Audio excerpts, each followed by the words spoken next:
Justin Nettlebeck is a radio veteran, most recently on Q101's very own Chicago's Alternative. That's right. So, Eric, you're the one who brought this to my attention. I'm going to let you start things off because you have some keen observations about this podcast, which is, by the way, a solo podcast. This guy does it alone, which is not easy. Eric knows that. Well, yes, most of them are terrible, including mine. So let's just get that out of the way first. But a little bit of backstory on him. He had, it was with in fact, when I got fired from Freebird and Hot Wings, he was hired. And then, your replacement. Kind of. I think they moved someone else into my seat, and then they made him kind of like a producer. And from what I understand, plenty of willingness to do all the right things. And then what I noticed right away when I was listening, like through the radio, was this guy always had a tendency to one up everybody else in the storytelling in a way that every story seemed like it was really made up, and almost a little bit of trying too hard in hopes to win favor, I guess. Well, very Z-man of him to do that. A little bit, but yeah. He's much more likable. He actually comes off as quite positive and things like that. Yeah. No, I'm not saying he's a douchebag as much as Chad Zumock is, but Chad is known for making up these ridiculous stories, especially when he was doing that. Well, I mean, he's not ever since, but Alan Cox, we documented sometimes where he's, telling this tale. And even Alan's just like, okay, yeah, and then what happened? All right. You say so. So this, he ends up leaving that show, going to Chicago, and then it doesn't work out there. Now, I've heard more than one account of what really happened, and unfortunately, I can't really get into the specifics of it, but it was weird, I guess, and he did a lot of the same thing, overtelling stories and things like that. So then, all of a sudden, he's in the podcast space. I have a connection to him through the audience that I have shares audience with Freebird and Hot Wings show, so they want to do this. So I review his show on my end, and I thought that this would be something that you might like because of how ridiculous he's made his show. Yes, agreed. So if you want, I can start because I have one of those fake stories that you were talking about. I'm glad you do. Please. Okay. So we're going to start off with, he's talking about there's car thieves in the neighborhood. And so he comes up with this brilliant idea on how to thwart them. We're having a good time. Everybody went to bed. And then I get a notification on my phone from the Nextdoor app saying that there's a couple guys going house to house, driveway to driveway, trying to get into cars. And the person that posted it was 7 houses down. And even though I was headed to bed, heroes don't sleep. Heroes don't rest. I saw this as an opportunity to catch these bastards and have fun doing it. Capture it for the podcast. And then I started laughing and having a good time about all the prank ideas I could do. And I thought, you know what I'll do? I'll put dog poop on the car door handles and I'll sit inside of it and I'll film them. So as they're trying to break into the car and get into the car, their hands will get all pooey and I'll laugh. That's retarded. No, I just want to point out one of the flaws potentially in this plan. What if you're sitting in the car and they just smash the window out? Yeah. And shoot you dead. Now what are you going to do? Yeah, they clearly have nothing to lose already. So these guys are 7 houses down. Apparently, when you're a car thief, you just go house by house by house, like you're trick-or-treating. Right. That makes sense. Yeah, you don't want to miss one. So I'm already calling bullshit on this, but it gets even stupider. So as I was applying dog poop to every single door handle of my car, I was laughing so hard thinking about how pissed these guys are going to be. I throw the gloves away and I go to get in my car. Within the 40 seconds it took me to throw the gloves away, my drunk ass forgot what I just did. I totally forgot that I gooeyed up all the door handles. I pooed myself! Oh, so gross, so nasty. I wish you weren't a liar. I'm sure that's what happened. I'm sure he says he went in the backyard with a flashlight, found dog shit, wiped it all over the handles, took his gloves off and touched the handle.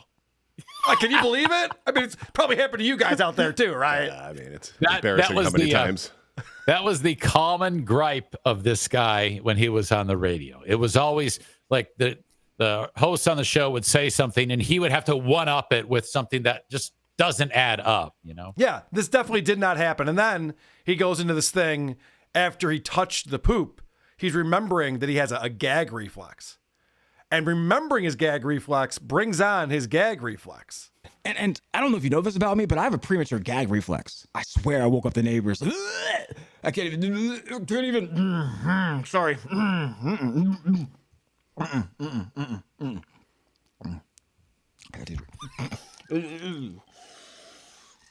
I told you I can't do that, so I don't even know why I tried. Acting. I'm just not buying that in any way at all. It's so lame. What do you got for us, Eric? Did you notice? Maybe you didn't listen to his very first episode, but I don't know if he was nervous or what, but he had a very wet, sticky mouth. I don't know if you picked up on that. Well, I definitely did. And if you could go all the way to cut number 25. I certainly can. This is, I amplified it, but these are actual lip crack, spit. This is not going to make you happy. Cut number 25. Eric. I'm not Step away from the microphone. Sir, step away. Jesus. I'm sorry. And the other thing that I took away was, I don't know if you noticed this as well, the laughing, the maniacal Joker laughs at the end of his jokes and his stories. On the very last clip that I sent you just before this show started, Carl, if you could play that one, please. It's supercut.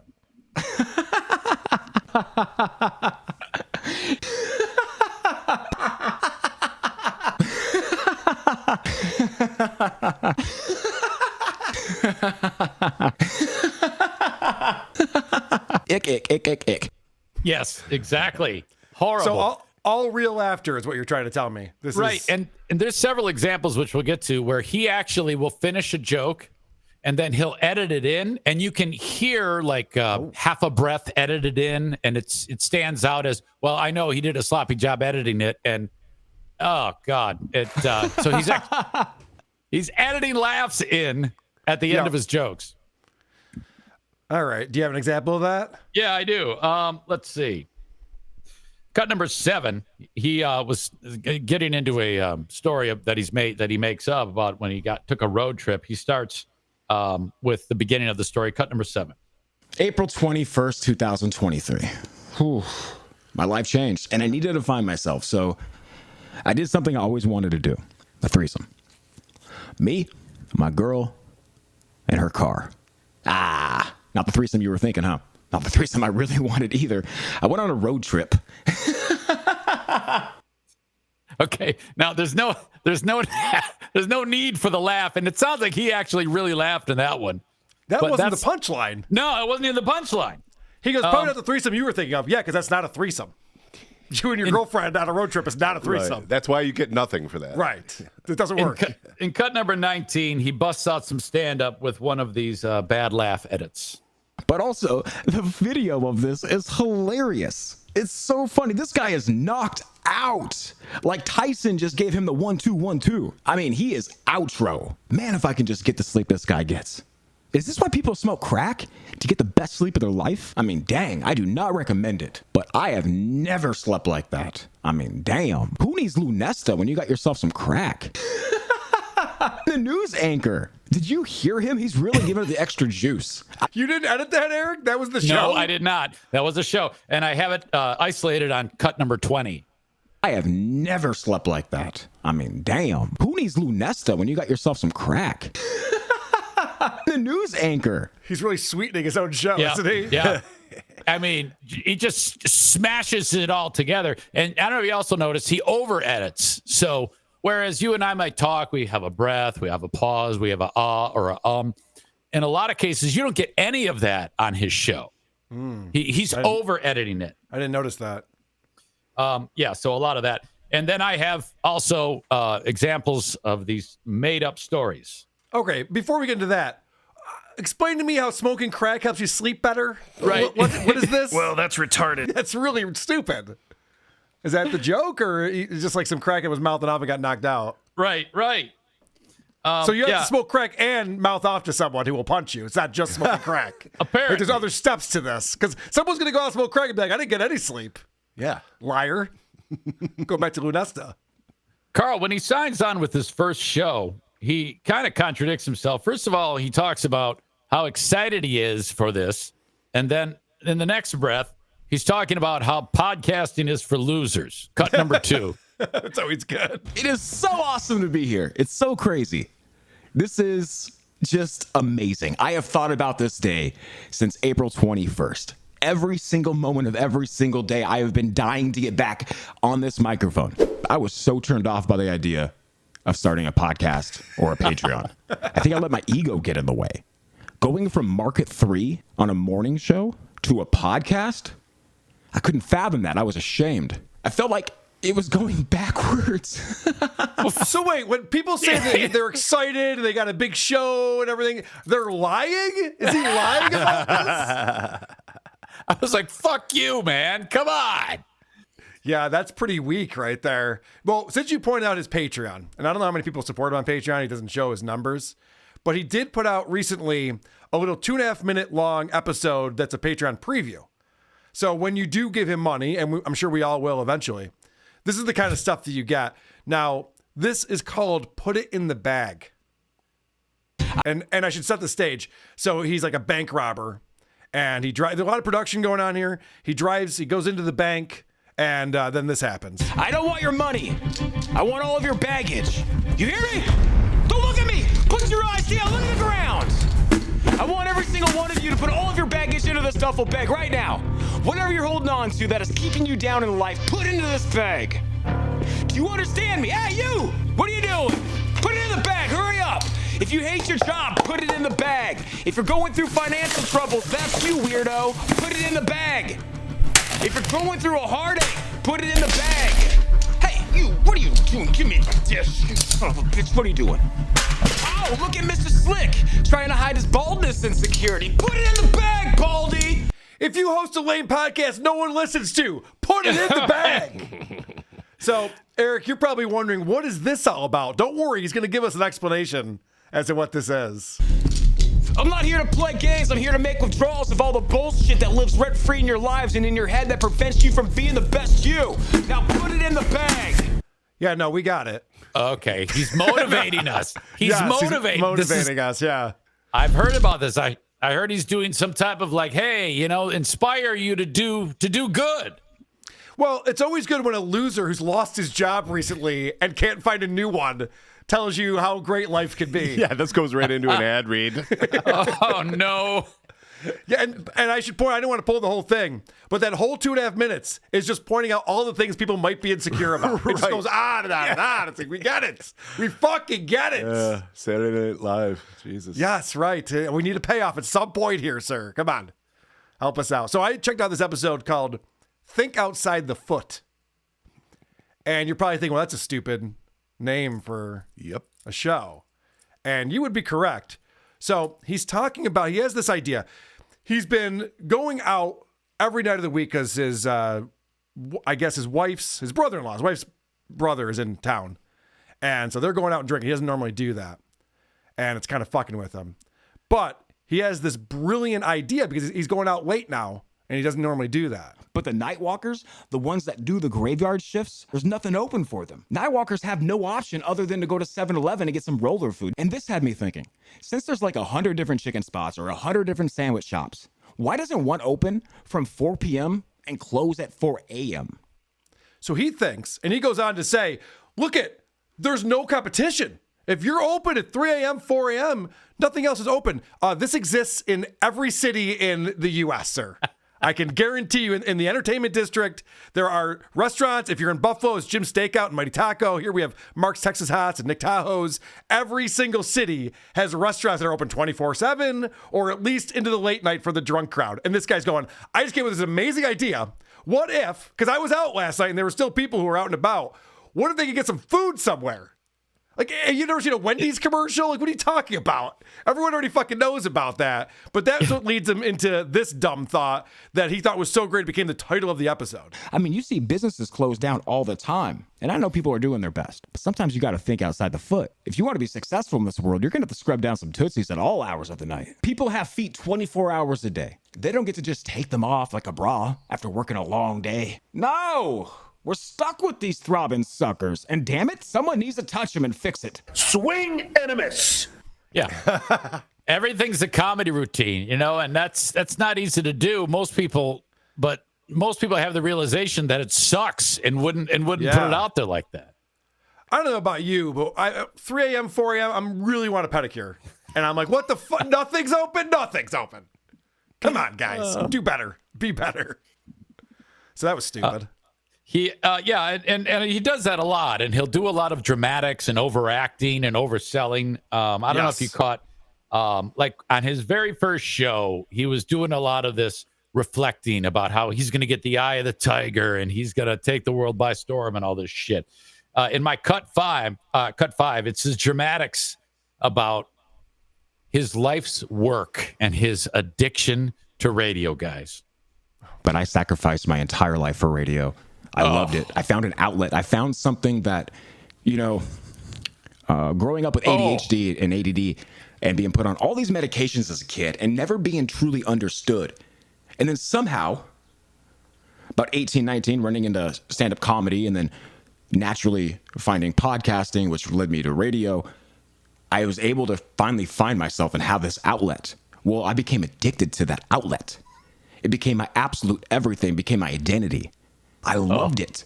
I loved the outcome. I loved so much creating something and then bringing it to the audience and having the audience react to it. It just filled me full of love, joy, and it almost like, I'm not saying this isn't healthy, but I feel like it was healing for me. So healing, which makes it so obvious that I need therapy.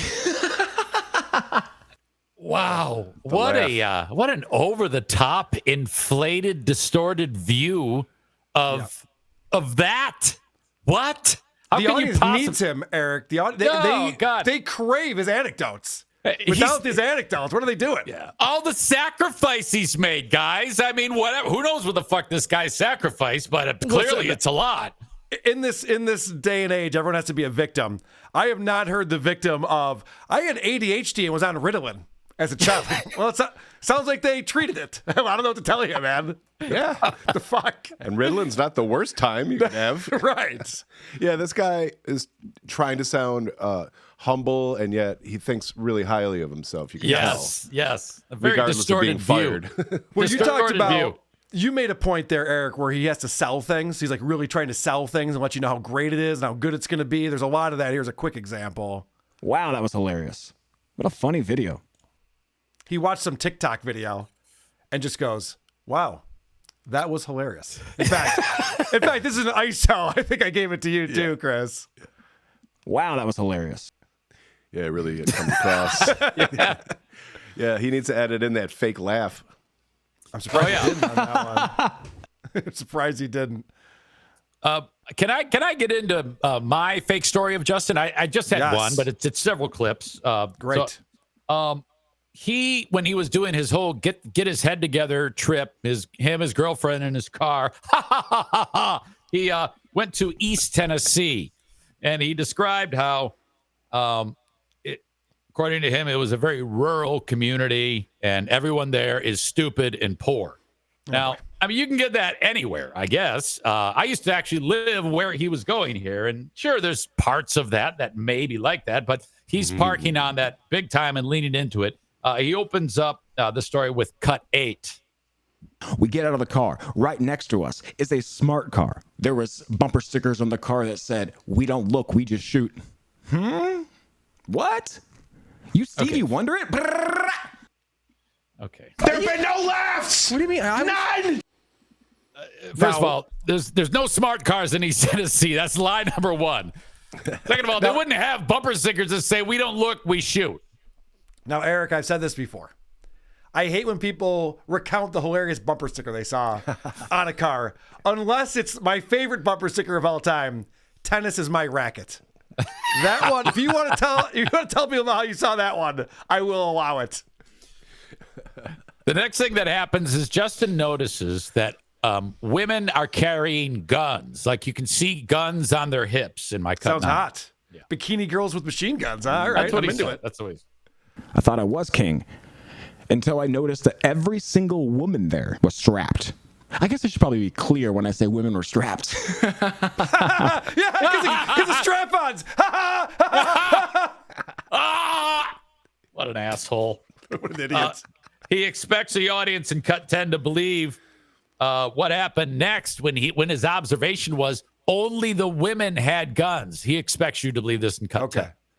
No, women were carrying guns, and they're on the outside, right? Because they had to, like, show them. Wild. It was wild. And then my brain, because I'm so curious, I wanted to know why the husbands weren't carrying the guns, but the wives were carrying the guns. So I did the unthinkable. I did the dumbest thing ever. I asked, I go, why are you carrying the gun? Well, he's got felonies. Oh, damn. Should have known that. Yeah, right. You went up to them and said, hey, how come you're carrying your gun and he's not? What the fuck? Yeah, mind your own fucking business, asshole, is what he heard back. Not, he's got felonies. Yuck. This is all an attempt by Justin to, for some reason, to talk shit about these people. Right. That he's making up a story about people in the South for some reason. I don't know why he's so taking it out on them, but whatever. The next thing he parks on is how he was grateful after seeing all the poor losers that were around him, according to him, in cut 11. Jesus. So as I'm walking through and I'm checking out these people selling half-drawn coloring books, and I'm having a moment. I'm having a moment where I'm feeling blessed. Here I am, a situation where I don't have a job anymore. The first time in my life I'm not working. Zero money coming in. Oh, the stresses of it. But now I find myself walking through an outdoor swap meet in East Tennessee where this is the situation of these people's lives every single day. And you know what I saw? I saw a smile on their faces. They were happy. So these losers are happy at the swap meet, and he should be happy because he's got it better than those losers, guys. Get it? Guys, I'm an unemployed loser, but I'm not as big a loser as these assholes. Thank goodness for that. I don't think that's the right message. He doesn't even have any idea of how, because he's being serious there. He's not trying to crack a joke there. He's actually trying to make a point that, hey, it could be worse. Could be these pieces of shit. Yeah. I mean, I don't know if they know what college is, but I went there for 4 years, so I'm kind of a big deal in these parts. All right. The next step, he's now going to get into the really crazy story, cut 12. You can get that if you want it. He grabbed her leg and hugged it so tight. Fuck. A little more. I need setup. We pick it up with a little kid wants to buy a toy, and a chick that he thinks maybe the kid's mom says, yes, you can have this toy. Okay.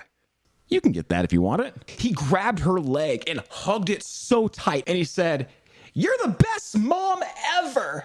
And when he said that, I quickly realized that this woman may not be old enough to really be his mother. Maybe she's 18, maybe 19, but she's not his mom.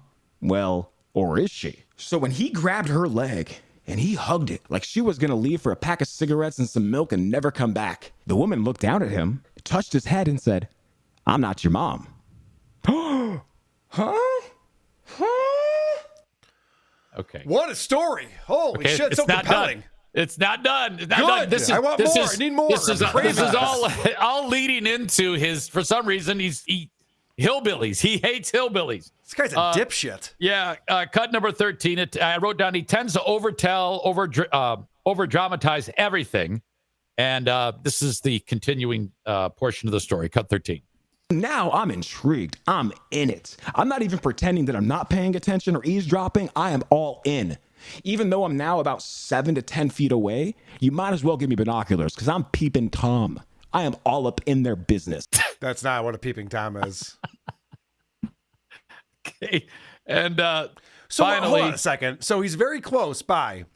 Right. He's listening in. So he needs binoculars? Yeah, exactly. He needs the newspaper with the eyes cut out. What the fuck's he talking about? He doesn't know.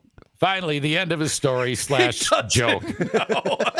You might as well give me a pint glass and a door so I can hear what's going on. Oh, fuck. All right, this is it. 14. Peeping Tom. I am all up in their business. I'm not your mom.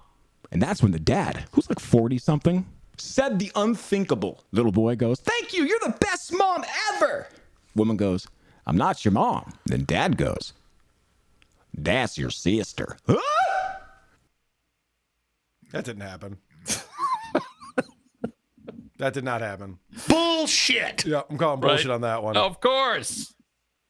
God damn. And to think that was the payoff?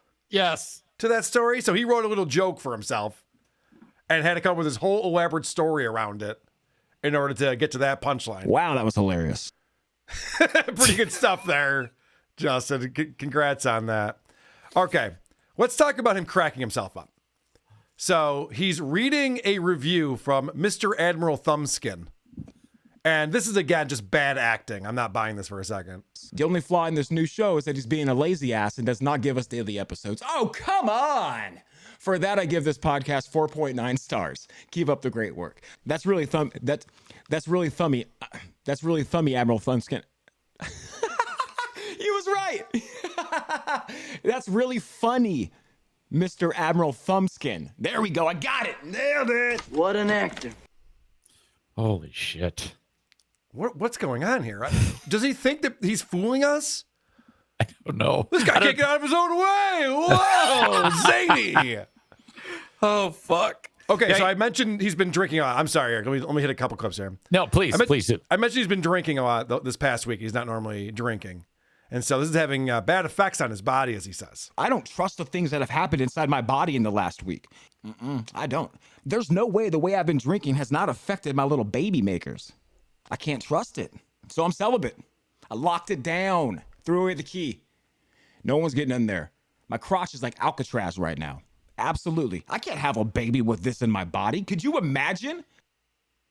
Please don't have a baby, sir. Please don't. Does anyone call their sperm baby makers? No. Okay, I didn't think so. I've never heard of that term before. No. And So he's acting like he's going to have the baby is the way he's describing it. He thinks his sperm is so drunk, it's going to stumble upon an egg, and then, I don't know, hilarity ensues? I don't know. They're gonna go get drinks. But here we go. Another hilarious joke that he's got ready for us. Hold your sides, Eric. Get ready to laugh. Okay. I'm no longer putting out. No matter the temptation that Steph puts on me. I don't care what she wears. I don't care what she says. I'm not doing it. I can't do it. My privates are an Akon song. Two-step authentication wouldn't get you in here. I'm telling you. Two-step authentication would not get you to his penis. He's telling you that. Is that true in physiology that if you're drunk, you make like retarded babies or something? I don't think that's how it works, really. I think it's how most babies are made. So no, I don't think that's how that works. Definitely not. Oh, shit. All right. I'm sorry I Back put to you you, through buddy. this. All right. Yeah. You know what? Thank you for saying that. Fuck you. Everyone's always bitching at me for making them listen to shit podcasts. It's about time someone apologized to me for once. Revenge. You know how sometimes, well, a lot of shows do this. I do this, where you play a news story from something going on, topical, and, crack some jokes. He Sure. does that too, okay? So he's done telling the stupid stories that are lies, and now he's going to play a topical story about some councilman in, I think, New Hampshire. You may have seen it. He got pulled over, and there was a crack pipe in his hand, and he was passed out. And the cop pulled him over, stopped. Again, crack is putting everyone to sleep in this country. Yes, exactly. It's really incredible. Crack is up to Some these cheap days. crack. In fact, in that story, that clip that we played earlier, it's from this clip. Okay. But, Got it. He starts playing a news account of this, and listen to how far he gets into it. I think it was maybe 3 seconds before he finds something hilarious to park on in my cut number 17. It's weird how a pair of sunglasses can say a lot about somebody, right? Right now, what is the very first thought that comes to mind when you think of somebody with white frame sunglasses? Go. So the councilman had white frame sunglasses, and that's where he went with it. What was I supposed to think? I don't know. I guess. Does he tell us what we're supposed to be thinking? Let's cracking Eric up. Try Cracking him up, too. I'm laughing at how stupid it is. Go to cut 18. Try that one. Let's get into the story. But a city councilman caught asleep behind the wheel with a crack pipe in his hand. I didn't touch that. That's Yeah. the way he produced it. Hilarious. And then he breaks that down further as to why that's so funny in cut number 19. So when Oh, 19A? Oh, I'm sorry. Hold on. Let me. No. Cut number 19. I don't have 19 anymore. I already played that one. Oh, okay. Okay, this one, cut number 21, this is the moment when I fell, all 4 wheels fell off of this bit. Okay. the news anchor Did you hear him? He's really giving it the extra juice. I don't know if he's using this for a demo to try to get to a bigger market, but he loves throwing shade at this guy. Listen to this again. A city councilman caught asleep behind the wheel with a crack pipe in his... Maybe it's just the way that he says crack pipe. Maybe that's what made me laugh. Crack pipe. Crack pipe in his hand. He had a crack pipe in his hand. And I have a drop for this. But of course, the drop's not working. That's so frustrating because the drop machine was working. It was perfect. I have so many great drops. I can't wait to bring drops back into the show. I have a drop that almost got me fired. I want to play it. Play. It won't play. Anyway, I can't wait to get that drop to play. This isn't radio. No. He could have Fucking edit edited that. all that shit out. What a fucking asshole. He thinks that's funny. And also, the drop that almost got me fired, a drop almost got you fired from radio. You might be exaggerating because here's him talking about a boss that he once had when he was working on the radio. Maybe you had the same boss, Eric. Maybe you can tell me if this is a true story or not. Side note, you know what's so funny is I once had a boss who wouldn't allow us to say poop or fart. And it's so weird that every single time I went to say poop, I almost said the P word. Or I almost called it something different. Or I almost didn't say the word at all. It's crazy. It's the same guy that wouldn't let us say the word pickles on the air either because pickles freaked him out. It's a true story. Deadass true story. It feels so good to not have those ridiculously tight restrictions. You can't say pickles? You know how I know that's definitely a true story? He kept telling me over and over again that it's a true story, which is what people Right, say right. when they're telling you a true story. Yeah. You ever been told you couldn't say pickles on the radio before? Never. Eric Zane? This is it's the first I've heard of that one, Carl. I think that might be a lie. I think he might be making that up. No, he said it was a true story. You can't refute that. I'm sorry, you're right. He did say it was a true story. I missed that part. My bad. No, so you were talking about how he has very bad reactions to clips. He just pauses immediately and just goes, whoa, that's hilarious, right?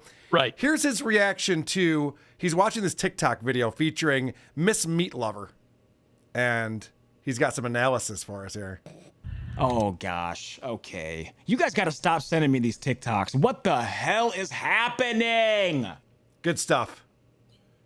You guys see this TikTok stuff? What the hell's happening with that, right?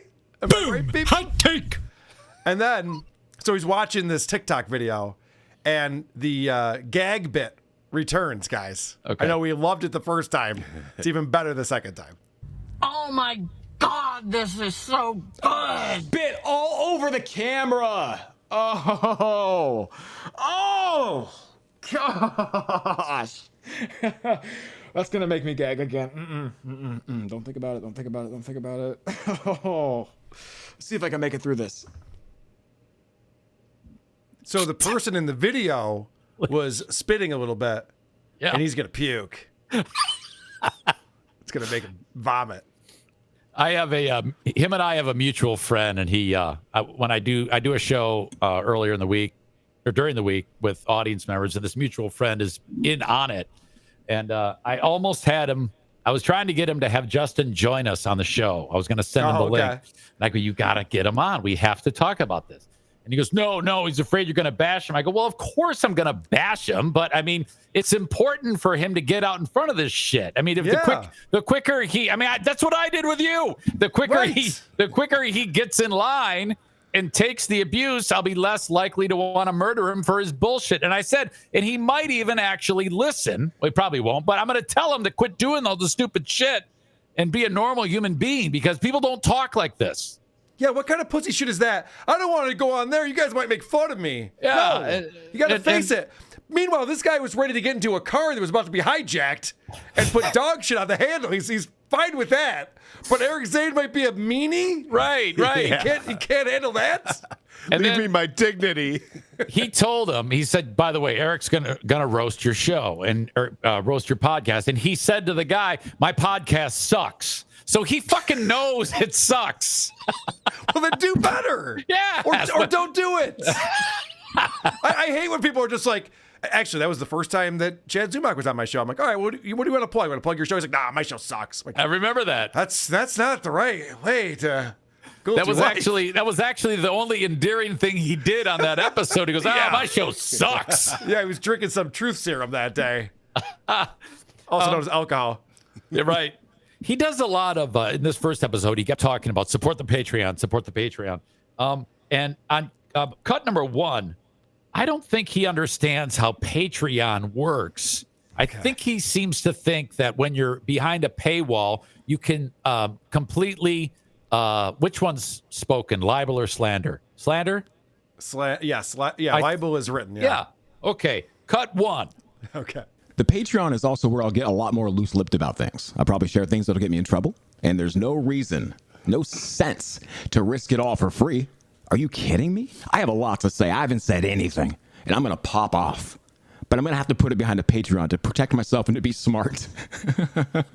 Well, now, Eric, I will say, if no one signs up for this thing, which is very possible, then yes, he can say whatever the fuck he wants on there. Right. And it'll be fine. But Yeah, he could say pickles all day long. Right. I love this guy acts like he's edgy. Yeah. Oh, watch out, guys. Things are going to get real. No, they're not. Yeah. There's nothing real about this. Nothing off limits. Kind of like if a tree falls in the woods, does it make a sound? If Justin speaks to no one on Patreon, did he actually even say it? Yeah, does the MP3 file even exist? No one will ever know. We don't know. We can point to a screenshot of a .mp3 file. Doesn't mean it's actually there. Good point. Exactly. Someone tell John. He continues on cut number 24 about the drop machine.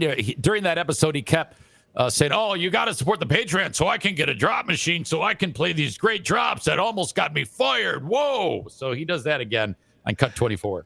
Now, if you're sitting in front of a computer, do you really need a drop machine? Maybe whatever he's talking about is a better system, but you can always play drops. It's not. With a all right. I know what he's referring to. He's referring to a piece of equipment called an instant replay. And it's a 30-year-old piece of equipment. It's antiquated. So I don't know why the fuck. I have one. It's like buried in my attic. Okay. It's compared to what we have now at our fingertips, it's completely useless.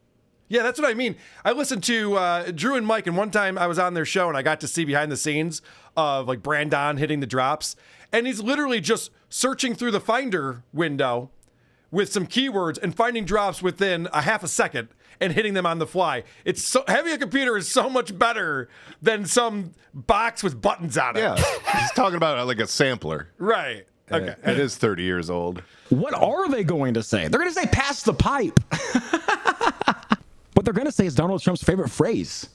Ah, the drop machine is broken. Damn it. Timing was perfect. Support the Patreon. Let's get a new drop machine. Boring. You are fake news. Stop it.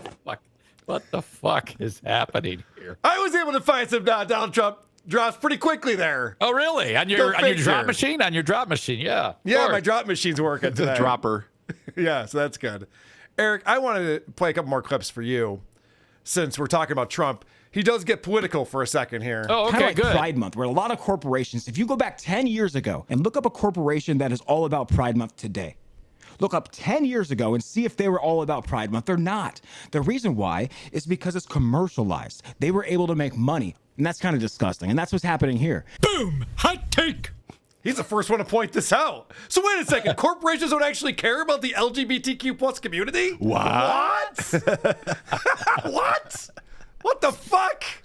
Why am I buying Reeboks then? All right. Let's get off the politics. That's enough of that. So he says this. I hate when people try to relate something and it's something that no one can relate to. And they act like, you remember this, right? We've all been there. This is stupid. I mean, do you remember the first time your parents let you order off the adult menu as a kid? Do you remember how exciting that was? It was so thrilling. What? I get a big boy meal, right? What are you talking about? Does anyone remember the first time they ordered off of the big boy menu at a restaurant? I sure as shit I do thought not. I was a boring person, but I don't remember that. That's a really boring anecdote. And he just has the worst takes possible. Now, do you remember how quick that excitement went away? What was it, the second or third time you got to order off the real menu? It was now boring. You realized that everything you were looking forward to doing sucked.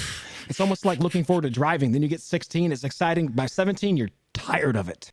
What? Yeah, if you only go to one restaurant, maybe, asshole. Yeah, forever chasing the dragon. He goes, driving's all fun and games when you're 16, but then by the time you're 17, what's the point? I quit. What the fuck is this guy talking about? Holy shit, that's stupid. I don't know if you know this, Carl, but God put Justin in this place to podcast. He explains that in my Cut 15.